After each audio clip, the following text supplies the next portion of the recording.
Hello everyone, welcome back to my YouTube channel GK Time GKT. Today in this video we discuss about natural resources and its type बा प्राकृतिक संबल और एहार श्रेणी विभाग विषय रे आलोचना करिबा। नेचुरल रिसोर्सेस बा प्राकृतिक संबल।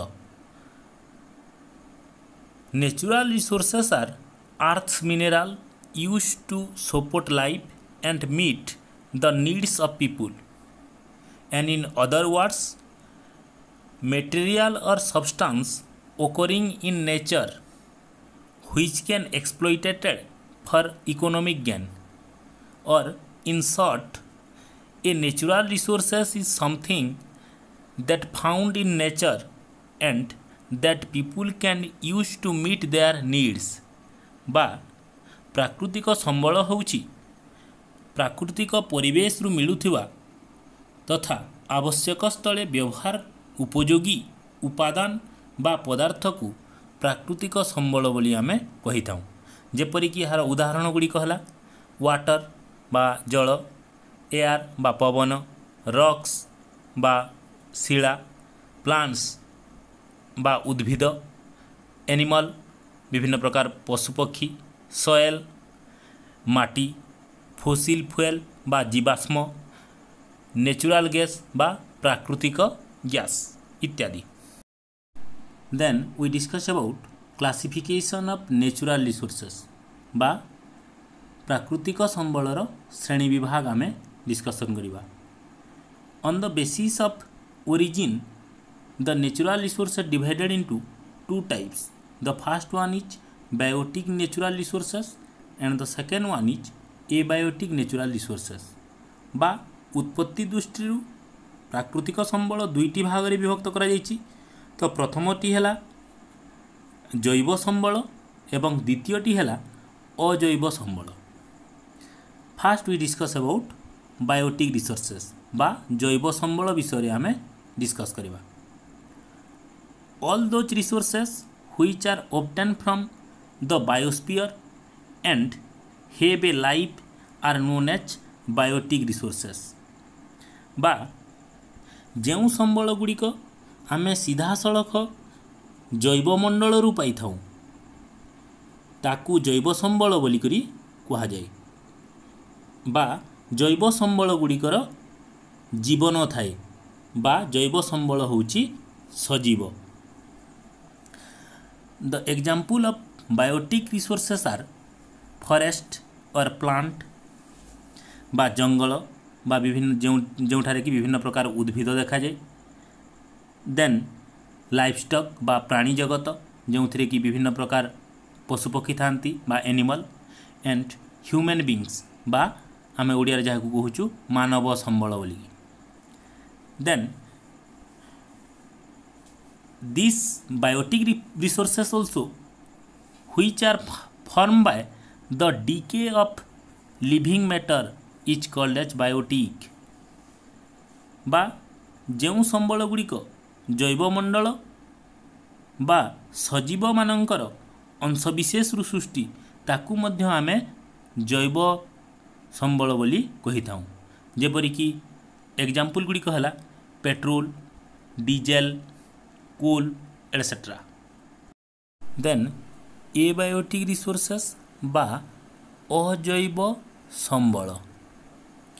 All those resources which are composed of non-living things are called as abiotic resources।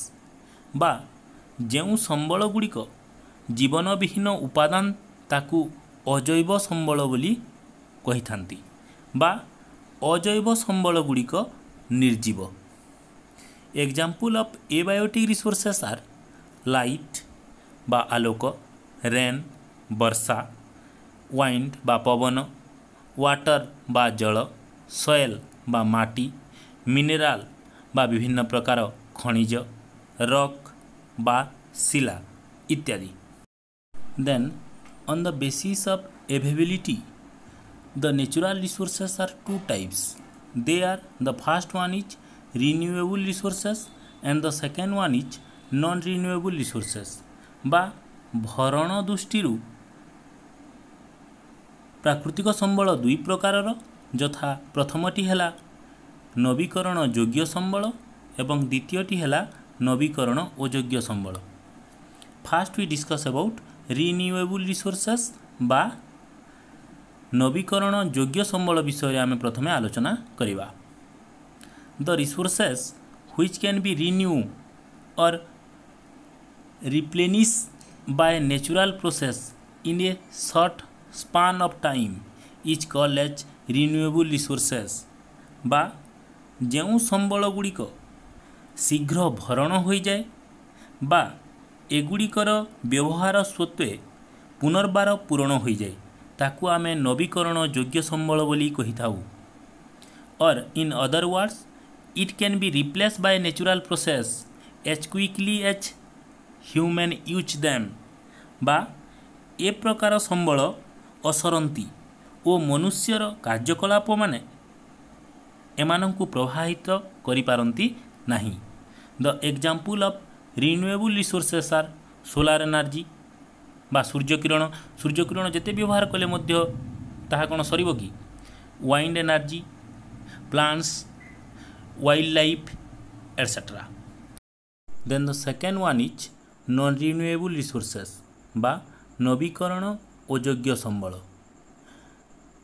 Those resources which may not be replenished by nature or take a very long time to form again is called as non renewable resources and these resources exist in fixed amount and they can be used up बा नवीकरण अयोग्य संबल गुड़िकर भंडार सीमित व्यवहार जगू संबलर परिमाण ह्रास पाइले बा सरीगले पुनर्बार भरण होबाकू हजार हजार वर्ष लगी थाए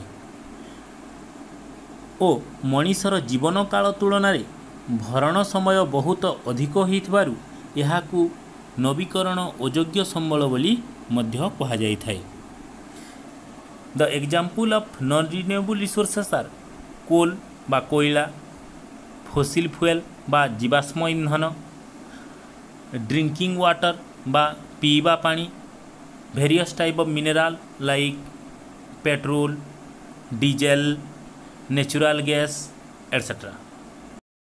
then on the basis of development natural resources are also two types. The first one is potential resources and the second one is actual resources बा व्यवहार दृष्टि प्राकृतिक संबल को दुईटी भाग में विभक्त करा जाइछि। प्रथमटी है प्रच्छन्न संबल एवं द्वितीयटी है प्रकृत संबल। First we discuss about the features of potential resources बा प्रच्छन्न संबलर वैशिष्ट्यता विषय आम प्रथमे आलोचना करिबा। The natural resources which needs further development is called as potential resources बा ଯେଉଁ प्राकृतिक संबल गुड़िक आगकू व्यवहार योग्य ताहाकू आमे प्रच्छन्न संबल बोली कही थाउ। And the entire amount of potential resources may not be known बा ଯେଉଁ संबल गुड़िकर सठिक परिमाण ओ मान जना नहीं ताकू आमे पोटेंशियल बा प्रच्छन्न संबल बोली मध्य कही थाउ। And it is not being used currently बा एही संबल गुड़िक एबे सुद्धा कोनोसी व्यवहार रे आसी नहीं। And it can be prove useful and became and actual resources in future बा एही संबल गुड़िक भविष्य रे व्यवहार रे लागी पारे। वन इज एक्चुअल रिसोर्सेस बा प्रकृत संबल।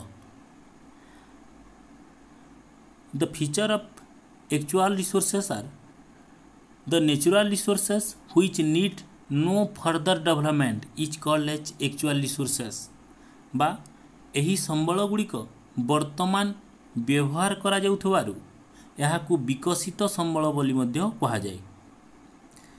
Then the actual quantity of the actual resources is known बा ଯେଉଁ संबल गुड़िकर परिमाण ओ मान जना पड़ी जाइछि सेगुड़िक प्रकृत संबल बोली कहुए।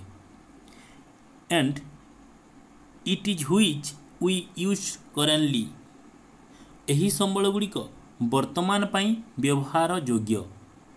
And it might have been a potential resources in the past, बा पूर्वरु यह गोटे प्रच्छन्न संबल होइकी थिला, but it may end up in the future, किंतु यह भविष्य रे सरी जिबार आशंका अछि।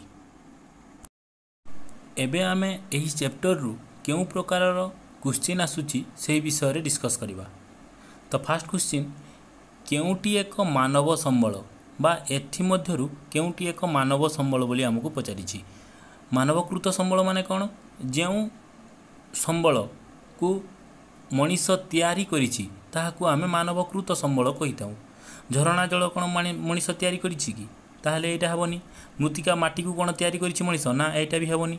वायु कौन मनीष तैयारी करिछि? एटा भी हेबनी। ताहले आंसर कौन हबो? डाक्तरी औषध।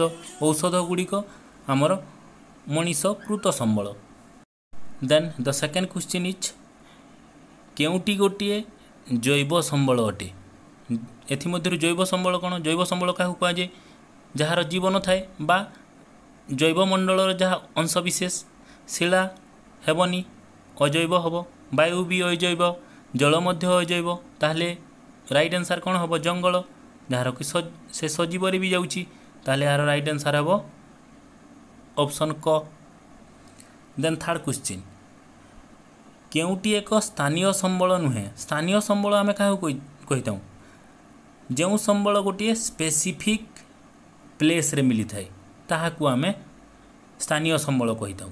आउ जेउटा सबु आड़े मिली थाए ताहाकू आमे सर्वव्यापी संबल कहुए। जेपरिक कौन?